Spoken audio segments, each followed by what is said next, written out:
अस्सलाम वालेकुम। आज की इस वीडियो में हम डिस्कस करेंगे CSS19 प्रोटोटाइप पे स्वाइवा क्वेश्चन कि आपका ये जो प्रोटोटाइप पे स्वाइवा है इसमें किस तरह के क्वेश्चन होते हैं और आपने क्या क्या रेडी करना है और कौन सा टूल वगैरह आपने यूज़ करना है।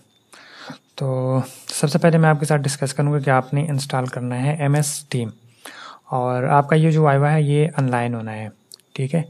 जैसे कि पहले यूज़ होता था स्काइप, लेकिन स्काइप अभी मेरे ख्याल में ख़त्म हो गया है, तो उस वजह से अभी आपने यूज़ करना है MS टीम। तो आप सब इंस्टॉल कर लो अपने MS टीम और उसमें आपका जो भी सुपरवाइज़र है उनको अपने साथ ऐड कर लो और उनके साथ कांटेक्ट में रहना है आपने।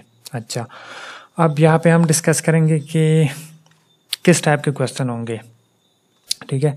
तो सबसे पहले जो फर्स्ट क्वेश्चन, ठीक है, उसमें आता है प्रोजेक्ट रन करना आपको आना चाहिए, ठीक है।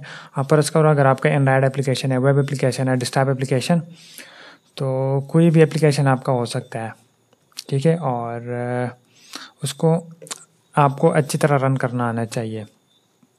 अब अगर यहाँ पे आप यूज़ करते हो, आपका अगर एंड्रॉयड प्रोजेक्ट है, ठीक है, तो ज़ाहिर बात है आपके पास होगा एंड्रॉयड स्टूडियो।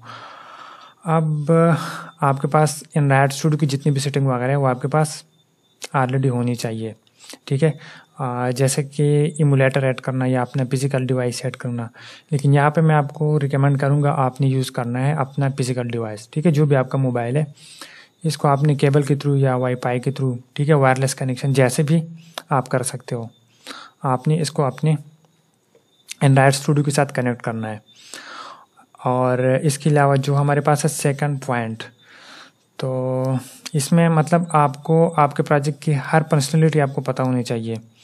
जैसे कि आपके पास साइन अप हो सकता है, लॉगिन हो सकता है, और अगर आपके पास डिफरेंट टाइप के यूज़र है तो उनको लॉगिन के उनके जो लॉगिन की फंक्शनलिटी है उनको लॉगिन करने के बाद जो डैशबोर्ड और डैशबोर्ड के बाद जो डिफरेंट टाइप की फंक्शनलिटी हो सकती है, ठीक है, डाटा ऐड करना, डिलीट, रिट्रीव वगैरह, ये सारा कुछ आपको पता होना चाहिए, ठीक है। ये कहाँ पे इम्प्लीमेंटेड है, ओके। और इसके अलावा कि आपने कौन सा स्टैक यूज़ किया है, तो वैसे ये भी सुपरवाइज़र आपसे पूछ सकता है कि ये जो प्रोजेक्ट आप कर रहे हो आपने कौन कौन सा स्टैक यूज़ किया है, ठीक है। जैसे कि अगर यहाँ पे मैं आपको ओपन करता हूँ अपना एंड्रॉयड का कोई भी प्रोजेक्ट, तो यहाँ पे आपका जो एंड्रॉयड का प्रोजेक्ट होता है इसमें आप डिफरेंट टाइप के स्टैक यूज़ कर सकते हो, ठीक है। तो जैसे कि मैं बेसिकली यहाँ पे यूज़ करता हूँ जावा, और जावा के साथ ओके जावा हो गया हमारा बैकएंड, और फ्रंट एंड यहाँ पे हम यूज़ करते हैं XML, ओके। जो आप लेआउट बनाते हो यूज़र इंटरेक्शन के लिए, उसके लिए हम यूज़ करते हैं XML। और इसके अलावा हमारे पास होता है डेटाबेस। तो डेटाबेस के लिए आप डिफरेंट टाइप के टूल्स और डेटाबेस वगैरह यूज़ कर सकते हो, जैसे कि MySQL हो गया, SQLite हो गया, या हम कोई भी क्लाउड बेस डेटाबेस यूज़ कर सकते हैं। तो यहाँ पे हमने यूज़ किया है SQLite, ठीक है। ये हो गया हमारा डेटाबेस। तो कौन कौन से क्वेश्चन आपके क्लियर हो गए। अच्छा, इसके अलावा अगर आपका ना PHP का वेबसाइट है या कोई भी वेबसाइट हो सकता है, तो प्रोजेक्ट हो सकता है।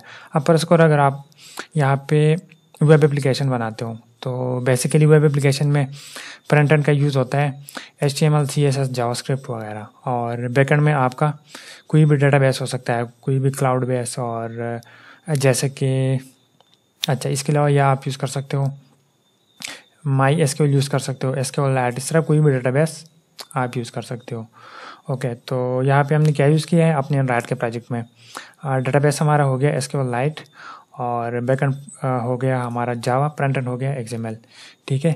और जो SQLite है इसके अलावा आप यूज़ कर सकते हो क्लाउड बेस, जैसे कि फायरबेस हो गया, ओके।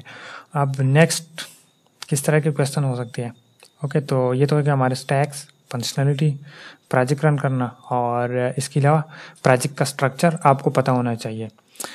एट मीन्स आपका जो बैकएंड का कोड है वो आपने कहाँ पे इम्प्लीमेंट किया है, ठीक है। जैसे कि यहाँ पे हमारे पास है एक जावा का फोल्डर है, और जावा फोल्डर के अंदर हमारे पास है डिफरेंट टाइप के पैकेजेस है, ठीक है, फोल्डर्स है। तो इसमें हमारे पास है बैकएंड का सारा कोड, ये हो गया हमारा जावा फोल्डर के अंदर। और इसके अलावा हमारे पास एक और फोल्डर है RES, और इसके अंदर फिर दो मेन फोल्डर है, एक है ड्राइवेबल, एक हमारे पास है लेआउट। तो लेआउट के अंदर हमारे पास होता है एक्सएमएल फाइल्स, ठीक है, जो हमारा फ्रंट एंड है जहाँ से यूज़र ने इंटरेक्शन करना है। तो ये तो हो गया लेआउट के अंदर। और इसके अलावा हमारे पास है ड्राइवेबल। तो ड्राइवेबल के अंदर हमारे पास डिफरेंट टाइप के इमेजेस, और अगर कोई एक्सटर्नल स्टाइल वगैरह देना है तो वो हमारे पास ड्राइवेबल फोल्डर के अंदर होता है। ओके, तो ये हो गया हमारा प्रोजेक्ट स्ट्रक्चर, ठीक है, इसकी भी आपको समझ आनी चाहिए। ओके, और इसके अलावा अगर आप डिफरेंट टाइप के डिपेंडेंसी वगैरह ऐड करते हो, तो जावा में हम डिपेंडेंसी ऐड करते हैं बिल्ड एट ग्रेडल फाइल। इसमें अगर आप आते हो तो इधर हमारे पास डिफरेंट टाइप की डिपेंडेंसीज होती है। ओके, तो ये हो गया हमारा स्ट्रक्चर। इस तरह आपका PHP का भी कोई वेबसाइट हो सकता है, आपका डिफरेंट टाइप का पाइथन वगैरह, तो उसका जो भी आपका प्रोजेक्ट की फंक्शनलिटी है उसका सारा स्ट्रक्चर वगैरह, ये सारी चीज़ें आपको अच्छी तरह पता होनी चाहिए। ओके, नेक्स्ट हमारे पास क्या है? ओके, नेक्स्ट यहाँ पे हो गया प्रोजेक्ट स्ट्रक्चर। अच्छा, और इसके अलावा आपसे किस तरह के क्वेश्चन हो सकते हैं, ठीक है, क्योंकि सुपरवाइज़र आपसे, जाहिर बात है, जब आप प्रोजेक्ट रन करते हो तो जब आपकी सारी फंक्शनलिटी चेक करता है उसके बाद आपसे कोडिंग के भी क्वेश्चन करते हैं, ठीक है। आप कोडिंग के क्वेश्चन किस तरह होते हैं? या तो आपसे क्वेश्चन कर सकते हैं front end back and database, okay. या इसके अलावा आप परस करो, अगर आपने ना यहाँ पे कोई भी पेज ओपन किया है या कोई भी जावा का क्लास ओपन किया है तो आपसे पूछ सकता है ये जो कोड आपने लिखा है इसका क्या मतलब है, या ये जो मेथड आपने यहाँ पे शो कराया है, ठीक है, क्रिएट किया है, तो इसका क्या काम है, क्यों क्रिएट किया है, और इसका यूज़, इस तरह के क्वेश्चन होते हैं, ठीक है। आपने यहाँ पे जो भी मेथड, जो भी क्लास या जो भी बटन वगैरह क्रिएट किया है उसके क्वेश्चन होते हैं। अच्छा, या आप परस करो, अगर आपने ना यहाँ पे फ्रंट एंड का कोई पेज ओपन किया है तो आपसे पूछ सकते हैं कि इसका कोड दिखाओ और ये थोड़ा सा एक्सप्लेन करो। तो आपने उनको बताना है कि ये बटन किस तरह क्रिएट हुआ है, ये जो डिफरेंट टाइप के टेक्स्ट फील्ड्स और रेडियो बटन, ठीक है, इस तरह कुछ भी हो सकता है। तो आपसे पूछ सकता है कि ये थोड़ा सा एक्सप्लेन करो और इसका क्या काम, क्यों यूज़ किया है। ओके, अब आते हैं अपने कोडिंग की तरफ, ठीक है। कोडिंग के कौन कौन से क्वेश्चन होते हैं, तो जैसे कि मैंने आपको बताया front end back and database.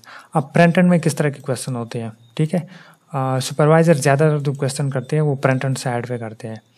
अब अगर आपका कोई एंड्रॉयड एप्लीकेशन है तो जाहिर बात है फिर आपसे क्वेश्चन करेंगे कि यहाँ पे हमें कोई बटन क्रिएट करके दिखाऊं, ठीक है, कोई लेबल क्रिएट करके दिखाऊं, टेक्स्ट फील्ड हो सकता है, और इसके अलावा डिफरेंट टाइप के radio button, text field, label, और ये बेसिक क्वेश्चन होते हैं। या आपसे पूछ सकता है डिफरेंट टाइप के लेआउट कौन कौन से होते हैं, ठीक है। तो लेआउट के बारे में भी आपसे क्वेश्चन करते हैं। अब यहाँ पे एंड्रॉयड की जगह पे अगर आपका कोई वेबसाइट, वेब डेवलपमेंट का प्रोजेक्ट है तो उसमें भी सेम तकरीबन इसी तरह के क्वेश्चन होते हैं HTML CSS में, ठीक है, कि एक बटन क्रिएट करो, एक लिंक क्रिएट करो, ठीक है, और इसके अलावा एक लेबल क्रिएट करो, बटन, टेक्स्ट फील्ड, और जो पाम से रिलेटेड डिफरेंट टाइप के टैग्स होते हैं, ठीक है, TR टैग हो गया और टेबल टैग हो गया, TH टैग हो गया। तो ये आपका है फिर वेब डेवलपमेंट से रिलेटेड फ्रंट एंड के क्वेश्चन होते हैं। अच्छा, अब यहाँ पे बैकएंड के क्या क्वेश्चन होते हैं, तो फ़र्ज़ करो बैकएंड आपने कोई भी लैंग्वेज यूज़ किया है, ठीक है, जावा भी हो सकती है, इसके अलावा C#, PHP, कुछ भी हो सकता है। तो उसमें जो बेसिक चीज़ है, जैसे कि मैं आपको बार बार बोलता हूँ कि आपको बेसिक आनी चाहिए, कोई भी लैंग्वेज हो। अब यहाँ पे हमने क्या यूज़ किया है, जावा। तो जावा के जो मेन क्वेश्चन होते हैं, ठीक है, सबसे पहले आपको पता होना चाहिए क्लास क्या होता है और मेथड क्या होता है, ठीक है, ऑब्जेक्ट क्या होता है। इसके अलावा डिफरेंट टाइप के जो डाटा टाइप्स, कंडीशंस, ठीक है, जिसमें एफ स्टेटमेंट, एल स्टेटमेंट्स और स्विच स्टेटमेंट। इसके अलावा डिफरेंट टाइप के लूप्स जैसे कि for loop, while loop, do while loop, और इसके अलावा, ठीक है, जो मोस्ट इम्पॉर्टेंट है if statement, else statement, switch statement, और इसके अलावा डिफरेंट टाइप के लूप्स। और लूप्स में सबसे इम्पॉर्टेंट हमारे पास होता है पार लूप। तो ज़्यादातर क्वेश्चन अक्सर पार लूप में भी करते हैं। और इसके अलावा डिफरेंट टाइप का डाटा स्ट्रक्चर, ठीक है, जैसे कि आप अगर कोई डाटा स्टोर करते हो तो किस फॉर्मेट में किस तरह करते हो, जिसमें डिफरेंट टाइप के एरे लिस्ट, हैश मैप वगैरह ये सारी चीज़ें आती है, ठीक है, तो मेरे ख्याल में बैकएंड के जो मोस्ट इम्पॉर्टेंट क्वेश्चन है यही होती है बेसिकली, और ऊप कंसेप्ट वगैरह ये सारी चीज़ें। अच्छा, इसके अलावा हमारे पास बच गया डेटाबेस। अब डेटाबेस में क्या होता है, आप जो भी डेटाबेस यूज़ करते हो बेशक फायरबेस हो सकता है या इसके अलावा आपका एसक्यूएललाइट हो सकता है, तो उसमें आपका क्या कंसेप्ट क्लियर होना चाहिए। ठीक है, यहाँ पे मैं आपको दिखाता हूँ। सबसे पहले तो आपको ये पता होना चाहिए हमने कौन सा डेटाबेस यूज़ किया है। तो डेटाबेस, ठीक है, आपने कोई भी यूज़ किया हो। अब फर्ज करो यहाँ पे हमने यूज़ किया है एसक्यूएललाइट, तो इसमें आपसे क्वेश्चन होंगे, ठीक है, कि आपके टेबल किस तरह क्रिएट होते हैं, आपका डेटाबेस किधर है, और इसके अलावा मोस्ट इम्पॉर्टेंट टेबल क्रिएट करना, और उसके बाद टेबल में डाटा ऐड करना, टेबल से डाटा रिट्रीव करना, अपडेट, डिलीट। तो ये कंप्लीट CRUD एप्लीकेशन का लॉजिक आपको समझ आना चाहिए। ठीक है, आप फर्ज करो अगर आपने यूज़ किया है MySQL किसी वेब के प्रोजेक्ट में, तो उसमें भी बेसिकली यही होता है, आपका डाटा किस तरह इंसर्ट, अपडेट, डिलीट और रिट्रीव, और टेबल किस तरह क्रिएट होती है। तो ये उधर मोस्ट इम्पॉर्टेंट क्वेश्चन है। ठीक है, ये हो गए डेटाबेस के क्वेश्चन।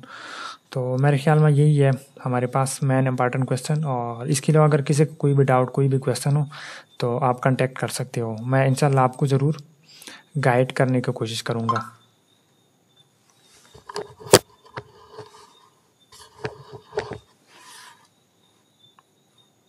ओके, तो मेरे ख्याल में फ़िलहाल के लिए इतना काफ़ी है, और अगर किसी को प्रोजेक्ट और वाई से रिलेटेड या अगर किसी ने कुछ सीखना हो, कोई भी इशू हो, तो आप कांटेक्ट कर सकते हो।